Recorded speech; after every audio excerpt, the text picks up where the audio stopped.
Hey guys, so the day after the election, obviously we're all elated. I made a short video because the day after the election, I did what most Republicans do after an election, whether we win or lose, we go to work. So today's the first day I had off to go more in depth with my analysis. If I sound a little funny, it's because I trained a new guy earlier this week, Monday and Tuesday, and I had him in the truck with me. And he was constantly coughing and sneezing. I'm like, bro, are you going to get me sick? And he's like, no, it's allergies, bro. And all day long, Monday and Tuesday, he's coughing and sneezing. And then yesterday, Friday, he's on his own now. And I'm in my truck, I start coughing and sneezing. So I'll call him up. I'm like, bro, you got me sick. He's like, no, bro, it's allergies. I'm like, allergies aren't contagious, man. So I got home, I loaded up on some natural supplements, mainly monolaurin, and this morning I loaded up on some more monolaurin, and I feel 100% better. Still a little nasal, but by tomorrow I'll be 100%. I'm certain of that. So after the election, I was kind of surprised that there were so many people surprised. Honestly, I've overheard, I'm in stores dealing with customers, making deliveries all day long, talking to people, listening to people talk, and it was very surprising to hear, especially liberals, like they live in their bubble. They actually thought they were going to win. I'm like, why would you think that? So I'm going to explain why we won to those who are confused. It was the blue collar guy who really moved this election. Being a blue collar guy, you want to hear from the source's mouth. Here I am. And then also, I was talking to one of my customers, and talking to him on the phone about a delivery. And I said, how you doing? He goes, oh, great, Trump won. And we never talked politics before, but we assumed, because, we respect one another as hardworking men and proud Americans. We just assumed we were Trump supporters, I guess. And I said, yeah. He goes, I was a little nervous. I said, not me. I said, yeah. I said, that's funny. People are telling me they were surprised. I said, by 8 o'clock, I knew we had this. I said, my sons were texting me, Dad, how's it look? I'm getting a little nervous. We're behind. And I kept telling them, don't worry about it. Be patient. They count the early votes first. We never win the early vote. And he goes, oh, your kids were for Trump? And I said, yeah, all 5 of them were big Trumpers. And he goes, wow, all my kids are against Trump. And I find that with a lot of conservative men that I know, their kids are liberal. So I'm going to address that for what it's worth, and give you just how I went about raising conservative kids. I made a lot of mistakes, but, I had some successes I'll share with you. So first off, the left doesn't understand the American people today. They are so out of touch. They're still using their strategy from the Obama years. The identity politics. It doesn't work anymore. It's dead. That coalition is dead. So identity politics is you identify an identity, whether it's a gay person, trans person, a black person, Puerto Rican, and you convince them that the establishment is against them. The mean, white, rich people are against them, and you divide them against us, and you get them to vote. We're there for you. We're on your side. That doesn't work anymore. That's old school politics, and the Democrats are scratching their heads because they have no clue how to fix this problem. As I said in my video the day after, it's very simple. There's 3 reasons. I gave you the basic, the most important. And I said, when there's food on the table, there's a lot of problems. When there's no food on the table, there's only one problem. And for the past 4 years, I've never struggled so hard to put food on my table. And every guy I know, hardworking blue collar guy, has never struggled so hard to put food on their table. And the answers the Democrats are giving us are ridiculous. I'm teaching my 5-year-old grandson how to box. So this is his glove, and this is my glove. Now, if I went into a boxing gym and I said, hey, I forgot my gloves. You got a pair of gloves I can borrow? They're like, yeah, sure. And they hand me these. I'd be like, okay, these guys know nothing about boxing. I'm finding me a new gym to train at. And that's the Democrats. Let me give you a better example. A salesman goes into an office that's looking to buy a copier machine.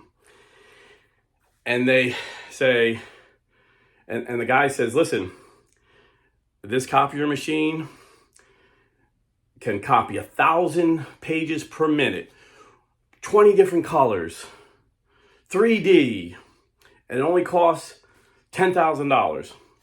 And the guy says, we're a very small office.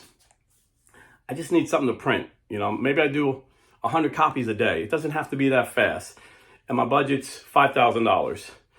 And the guy says, but you don't understand. You need this because it prints 1,000 copies per minute. It has multiple colors. It fits aerodynamically into your corner. And he's like, yeah, but I have a $5,000 budget and I just need something to print black and white. I don't need colors.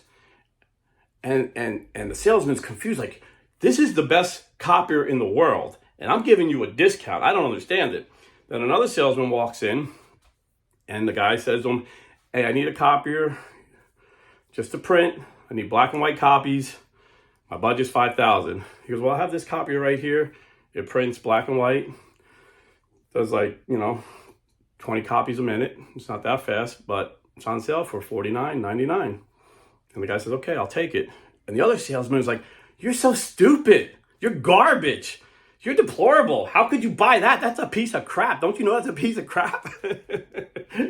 This is the Democrats' party. They still don't understand why they lost. At election night, all I watched were the liberal news channels to laugh. And but they weren't surprised. I could tell they weren't that surprised. But the people that trust them were surprised. They brainwashed their people because they wanted to encourage them that they were going to win. The people, the liberals out on the street are shocked. They're shell shocked. I'm telling you, I've talked to them. They thought it was going to be a trounce, but Harris was going to trounce Trump. I was like, dude, what are you watching? NBC, ABC? Dude, you're out of touch, man. So why are they so out of touch? Because back in the day when there was a lock, they call it the mainstream media. I always called it the liberal media. Now I guess you call it legacy media, ABC, NBC, CBS, New York Times, Washington Post, all these liberal run stations. They had a lock on the information. So the Republicans and the Democrats were really more like a uniparty. People could base their decisions on personalities because there really weren't that much difference, until Ronald Reagan came along. And he spoke directly to the American people. He had a way of communicating where blue-collar guys understood what he was saying and his policies made sense. And you had a coalition of blue-collar guys and Christians. That was the major coalition. And it didn't matter if the blue-collar was black, white, Hispanic, but it was mostly white. And you had Christians because he was pro-life and was pro-religious freedom. Even though he wasn't a very religious guy himself, he protected religious freedom. But then over the years, when Bush came and we got attacked, we had to hit back. We had to go to Afghanistan. But then when Dick Cheney said, I don't know if you remember this, his plan was to take Iraq and then go to Iran. He really thought that we were going to conquer Iraq and then Iran, in a couple years. This is how crazy these guys were. And even Donald Trump criticized. This is why Bush didn't endorse Trump. He criticized Bush. He's like, this is the stupidest idea in the world. And back then in the 90s, 2000s, early 2000s, I guess. So then these blue collar guys that were all for Reagan, they dropped out again. They didn't vote for Obama. They just didn't vote. They're like, we're back to the uniparty again. And then Obama used his identity politics to put together his thing. Then Trump came along. And again, he was like Reagan on steroids. And again, people that never voted registered and voted. And the legacy media didn't have that lock anymore because of social media. Even though, the liberals that run YouTube censor me at times and they censor other conservative voices, we're still able to get our voice out and get our arguments, because that's how we win. Republicans win with ideas and arguments. Liberals win by demonizing people. He's a Nazi, he's a racist, he's a sexist, whatever. But when you can't put food on the table, you want to know who's going to help me put food on the table. So the way I knew, and my internet's been down all morning, it's so annoying. I wanted to read 2 weeks ago, well, 2 weeks before the election, I put up a post with my prediction, just for the heck of it. And I had us winning Virginia and New Hampshire, which was a little stretch. And I said, they're not swing states, and nobody's saying we're going to win them, but I got a feeling we're going to win them. But if we don't win them, Trump will win 312 electoral votes. We'll win the House. I gave the number. Like I said, I don't remember, but it was, I think we win that. I predicted we would win by like 10 seats. We'd have a 10-seat majority versus like the 4-seat majority we have now. And I said we get 57 seats in the Senate, which I think we're on our way to get 55 maybe. So that was off. But a lot of people are asking me, man, why were you so confident? The polls were showing it tight. Well, first of all, let me tell you a cool website I use if you're really into politics, Real Clear Politics. They have all the polls. They'll take like 10 polls and give you the average, right? And this is how they had it tight, because they had a lot of liberal polls that had Harris up by a lot, which didn't make sense. But I'll get to that in a minute. But the cool part is you could guess, and they have a map of the United States with each electoral vote, and you could push red and it turns red just like they do on TV. It's so cool. You're like one of a newsman pushing. And I would come up with all different scenarios. And I really felt confident. I knew we were going to win all the 7 swing states, but I felt confident that there was such an enthusiasm for Trump that we would win Virginia and New Hampshire. So it would have been like, I think Virginia's 13 electoral votes and New Hampshire's 4 maybe, so 17 more. Maybe I put 329. But I said, we'll definitely win 312. But why was I so sure about the swing states when all the polls were showing it neck and neck, up 1, down 1? Because you don't just look at the polls. Number one, the 3 polls that have been the most accurate in my lifetime was showing a solid win for Trump. But Real Clear Politics will have like 10, 12 polls. So those 3 that have him winning are outweighed by the polls that have him losing. So the average if you looked at the average, it didn't look like he was going to win. But the 3 most accurate polls were Rasmussen, Trafalgar, and Atlas Intel. They all had him winning. But not only that, in the swing states, they kept track. In 5 of the swing states, they showed you registered voters who had already voted early. So you could tell. And in those 5 states, registered Republicans were quadrupling the average of early voting. Like they were going out in mass. It was like unheard of. And registered Democrats were voting less than on average. So that was a telltale sign. We're going to slaughter them in those 5 states. And then there was 2. One was Georgia, and I think the other one was North Carolina. They didn't tell you which registered voter voted early, but they would tell you which precincts, had heavy turnout. And the red precincts, the red areas of those 2 states had massive early turnout. And the blue had lower than normal. So I was so certain, there was no doubt. If I could have mortgaged my house and bet it, I would have, that we'd win those 7 states and that would give us the Electoral College and the presidency.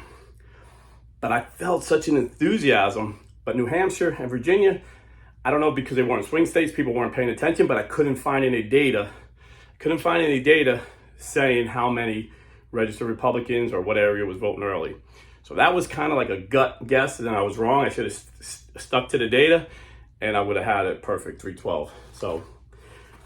So that's how I knew, and that's how you can look at the election in the future, because the media lies. They're going to show you the polls that are in her favor, and a lot of these polls are skewed.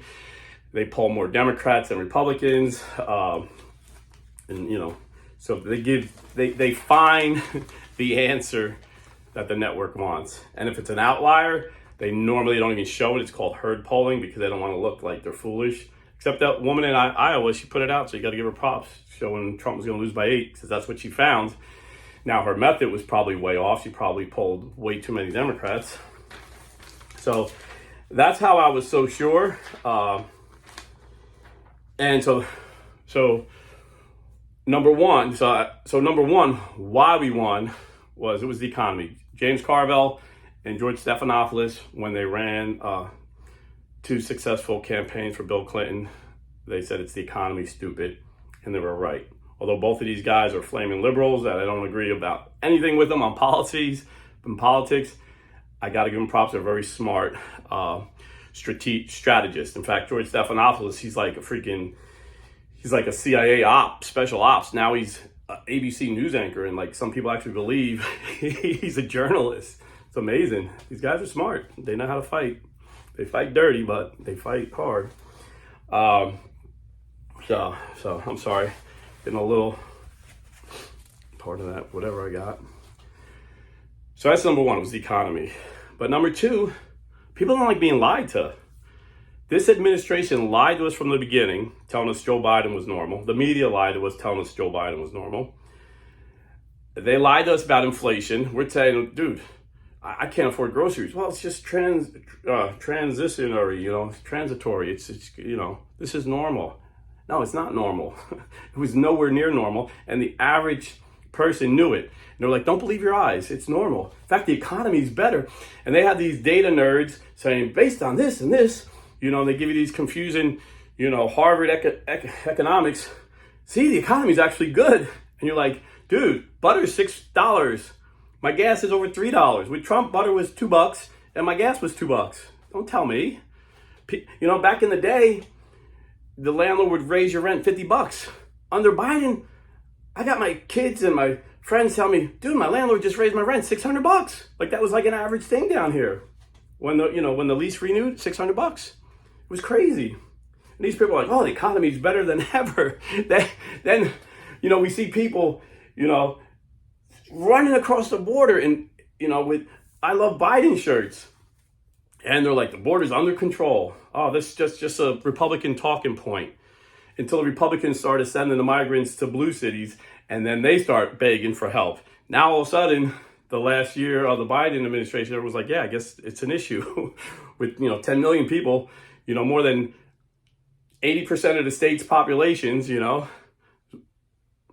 it just coming into our country unvetted. We don't know if they're terrorists. We don't know if they're a drug cartel. 300,000 children are missing. We don't unaccounted for.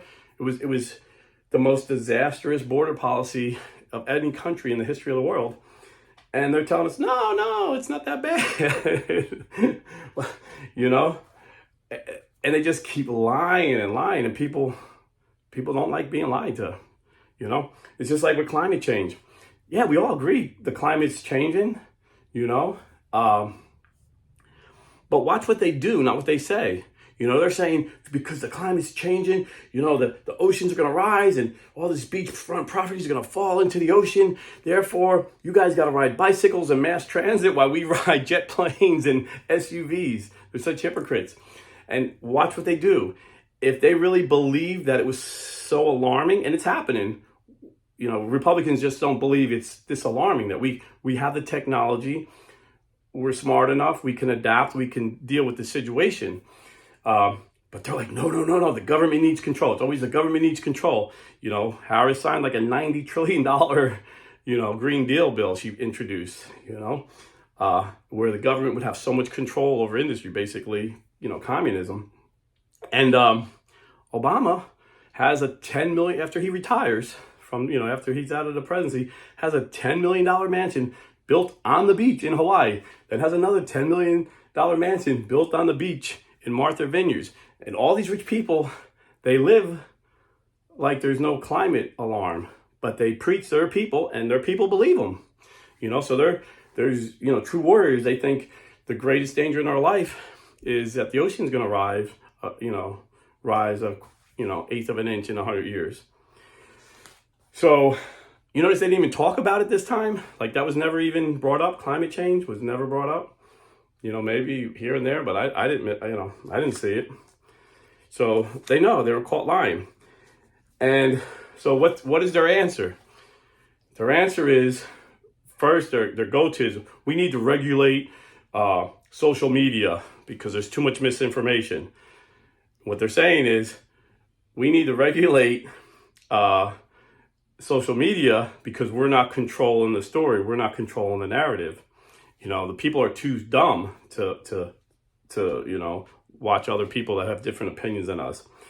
And then the next thing I heard one guy say, Joe Rogan's got more influence than all the major news stations together. We need a Joe Rogan on our side. And I forgot who I heard say it, but I thought it was pretty smart. You're like, you did have a Joe Rogan.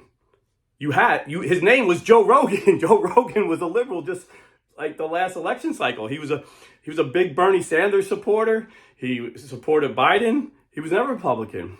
But you threw him out of the party because you guys went so crazy when he got sick. And YouTube they still do censoring on this subject. But when he got sick with that, bug during the pandemic, he had access to the best, most world-renowned scientists and medical doctors on the planet who were considered the best in their field.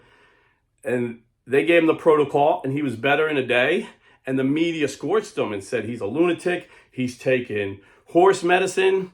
CNN said he's taken horse medicine. Ivermectin is horse medicine. And so he had Sandra Gupta, whatever his name is, from CNN's doctor on. And he's like, there's two types of ivermectin, one for horses and one for humans, right? He's like, yeah. And that it's been used for 50 years successfully. And he's like, yeah, millions of people. He goes, no. Billions of people. Joe Rogan said billions of people.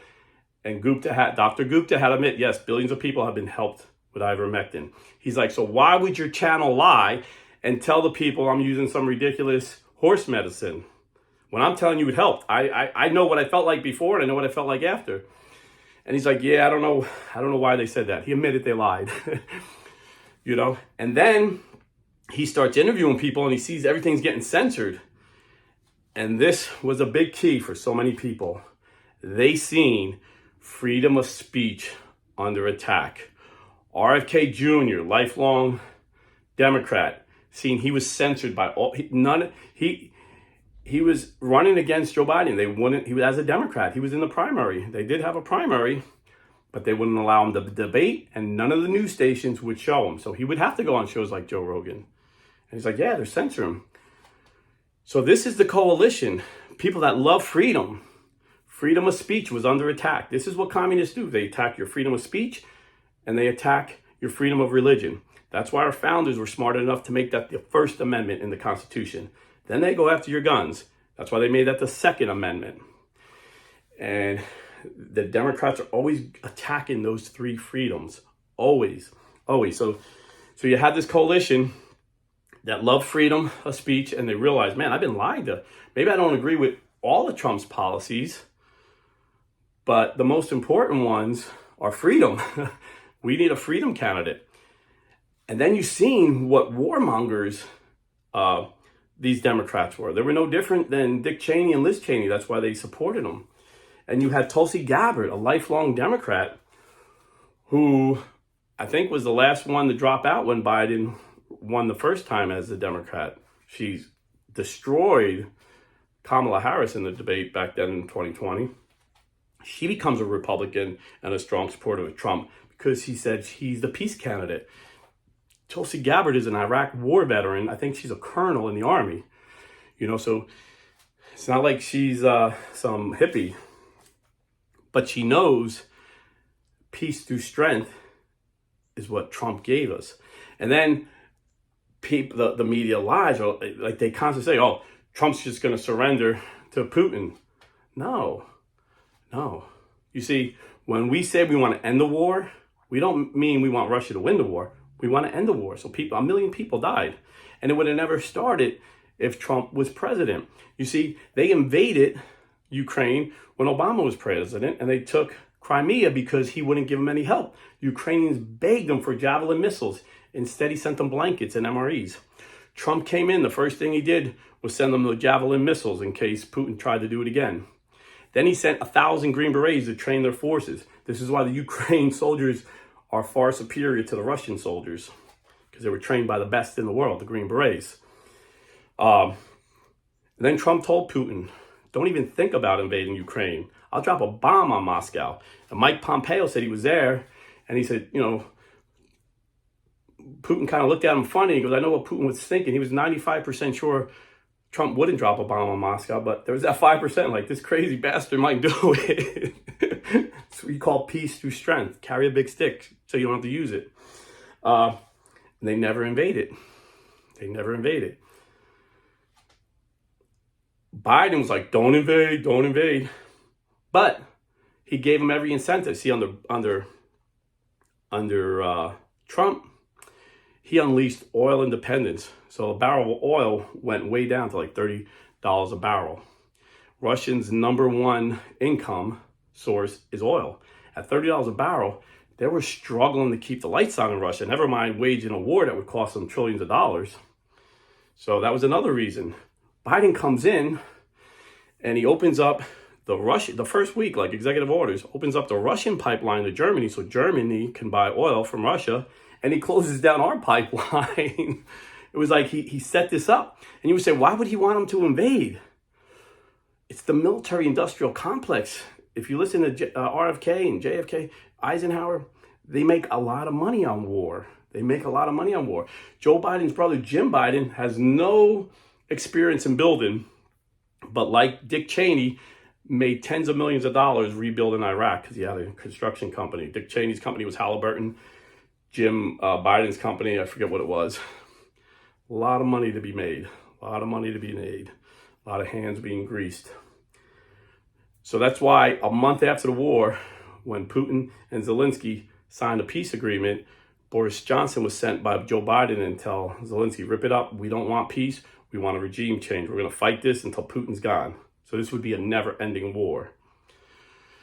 So what Trump's going to do is come in and say,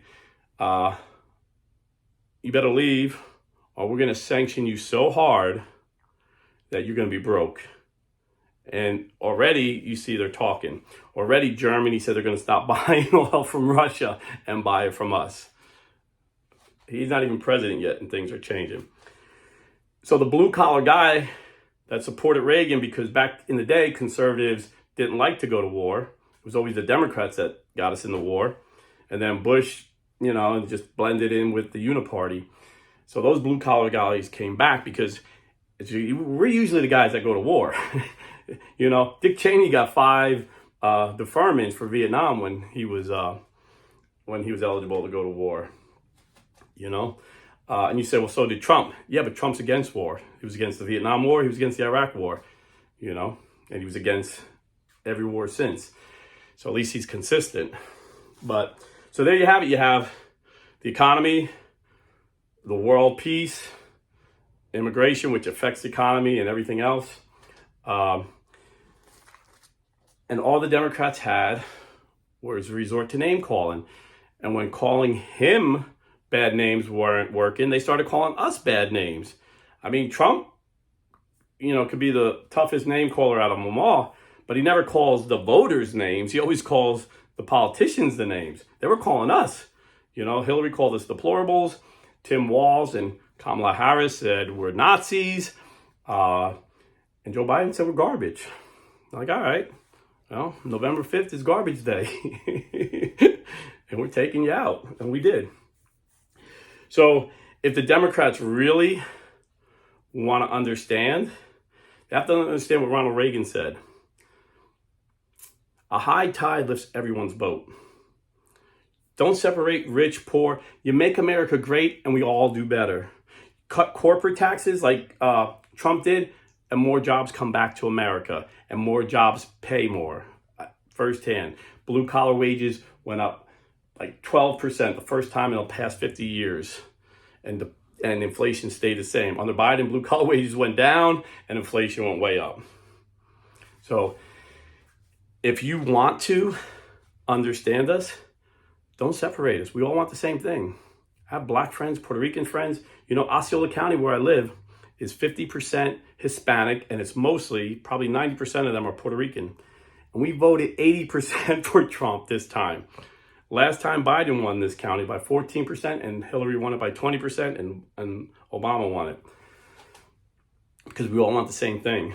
We want to be able to raise our families, put food on the table, and not worry about our kids going off to war. So that's why he won. Now, a lot of my friends were like, yeah, I can't believe my kids voted for, I'm talking about grown kids, voted for Kamala. They're all for, And so, first off, I want to say this. I've made a lot of mistakes as a dad. I probably dwell on them more than my successes. But all my kids love the Lord. They're all Christians. And they're all conservative politically. And my wife and I, when our kids were little, that was our focus. Our focus wasn't, I'm making as much money as we can and being as rich as we can. That was never the focus. That's why I'm broke. But the focus was to instill a love for God. That was number one. If our kids grow up and they don't love God and they don't know God, we failed. That was both of our beliefs. That was our strongest held conviction. Number two, being a political guy like I was, I wanted my kids to understand how politics and religion mix. So I instilled my political beliefs, and I'll tell you how I did it. And number three, we were kind of health fanatics back in the day. We kind of fell off the health train for a while, but I'm trying to get back on. And my kids are more radical about health than I was. I planted that seed, and this is why we're all excited that RFK Jr.'s on the Trump train. So how did I do this? First, I want to say, listen, if your kids are adults now,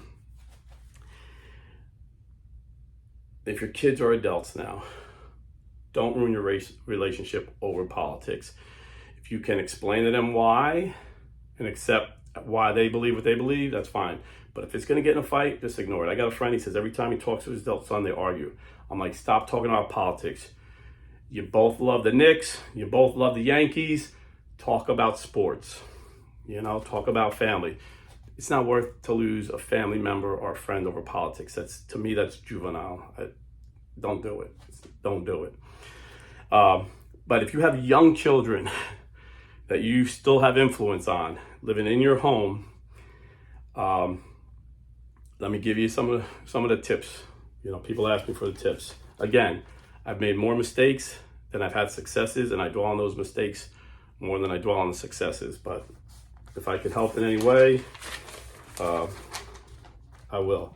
But first, like I said, the main focus when my kids were little was always to bring them to the Lord. I was a Protestant evangelical from the time they were grown, from the time they were born until most of them were grown. But as Protestant Christians, we believe the same as Catholic traditions, Christians, because we believe the Bible, and the Catholic Church gave us the Bible. So obviously we believe the same thing on marriage, on life. So these core issues, we instilled, and then we showed them how conservative politics is more in line with our religion than liberal policies. But many of you guys came to the Lord late, or never really seen the connection. Maybe you were a Christian your whole life, but you never seen the connection. You just assumed your kids would be conservative because they were Christians, and then somehow they weren't. And you're beating yourself up. This verse is for you today. Romans chapter 8, verse 1. There is therefore now no condemnation for those who are in Christ Jesus. Stop beating yourself up. There is no condemnation for those who are in Christ Jesus. What we would call a state of grace. You're striving to serve the Lord. You know you're a sinner, and you're going to Him to receive His grace. There is no condemnation. So don't beat yourself up. Now, for those who have little kids, we get a little bit of advice here. Ephesians 6, chapter 4. Fathers, do not provoke your children to anger, but bring them up in the discipline and instruction of the Lord. Notice it doesn't say fathers and mothers. It says fathers. Fathers have a tendency to be a little harsh. We want the best for our kids. We come across like a coach, He's saying don't provoke them to anger. So you want to lovingly guide them, and you want to discipline them. It says discipline them. It says, bring them up in the discipline and instructions of the Lord. I always say, if you're a friend with your little kids, you'll have to parent them when they're adults. But if you parent them when they're little, you could be friends with them when they're adults. My best friends in this whole world are, number one, my wife, and then second is tied my 5 kids. We text each other. Like, I don't go hang out. If I go hang out and watch a fight, it's with my kids. You know, we got a group text going, trying to decide where we're going to watch Tyson and Jake Paul fight next week or 2 weeks, whenever it is. It's real. The Bible is truthful. If you train them up in the way they should go, in the end, they will return to it. They might stray away, but as they get older, they'll realize what you taught them was true, because we're teaching the truth. You know, it's not the same with atheists. You know, you could teach your kid to be an atheist, but when he's a grown-up, he could become a Christian because you're teaching him a lie. So what did I teach them about politics? Well, first off, I would always give them, and depending on their age, you know, as they got older, I could get more in depth. I would always give them the opposition's best argument. I would give them the Democrats' best argument. And then I would break it apart why it was wrong. And the foundation of republicanism, conservatism, is the Catholic teaching of subsidiarity. I didn't know this at the time. I just knew less government was more in line with biblical truths and better for society. The smaller the government, the freer society is. You could see this with China and Russia. So Catholic subsidiarity is a Catholic belief. It's a teaching that's true, that morally, any decisions made should be made at the lowest level possible. So if it's a decision how I raise my children, I'm going to homeschool them, send them to Catholic school, send them to public school, that decision should be mine and my wife's alone. If I want to teach them religion, if I want to teach them whatever I want to teach them, it's none of the government's business. It's at the lowest level. But then if our town needs a library, it's too much for one family, so all the families figure out how they're going to do it to raise the revenue to build a library. That would be the local level. Then state government, you would need police, you would need roads, lights, you know. So that's something the state government could take care of. And then federal, we need to enforce our borders. Every country has borders, and we need to have a military to defend ourselves. That's something we would need the federal government to help us with. The problem is the Democrats want the federal government to take care of stuff the states should take care of. They want to take care of things, local government, and they want to tell you how to raise your kids. You know, in Florida, my kids get $6,000 a year from Governor DeSantis to homeschool them. They can buy computers, they can buy curriculum. The liberals hate that. In Florida, if a minority kid is going to a horrible school and his mother can't homeschool him because she has to work, maybe she's a single mom, she can say, well, I want him to go to that good white school across town where all those rich white kids go. She has that choice. It's called school choice. The Democrats oppose that because they want to control your kids. They don't want you to have any choice. So an argument may go, well, you say you're against socialism, but the Democrats are socialists, but Social Security is a form of socialism. Well, not really, because, you know, you're contributing to it. But I can see back in the day, it took, when it was created, you had to wait till you were 65, and the life expectancy was 66. And for every person receiving it, you had 16 younger people contributing.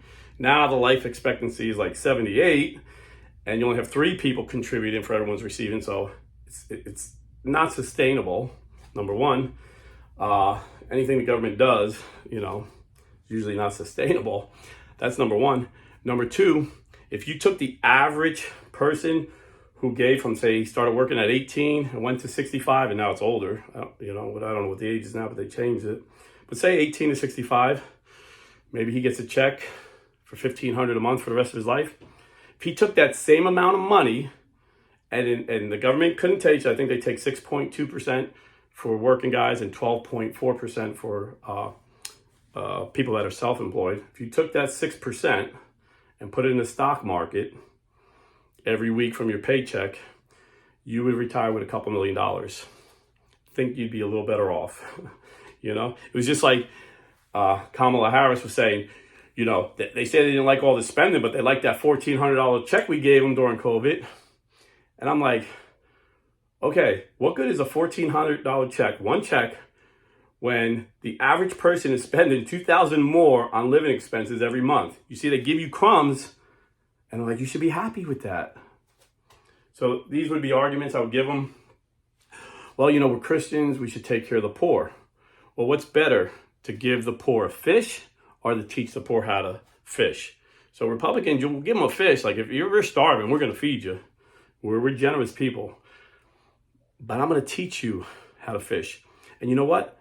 I'm going to make these ponds in your neighborhood so attractive that fish will want to come there. And this is what Trump did with the opportunity zones. A lot of business were afraid to go into poor neighborhoods because insurance costs was high, taxes were high. And he said, listen, if you go into these poor neighborhoods, we won't charge you any tax and we'll subsidize your insurance. And people went to work. So under Trump, more people came out of poverty than any other presidency. 7 million people got off food stamps. And the Democrats would twist it and say, he kicked 7 million people off of food stamps. No, 7 million people were no longer at the poverty line because the Trump economy was so good. So yes, we do help poor people. We just don't use emotion, we use logic.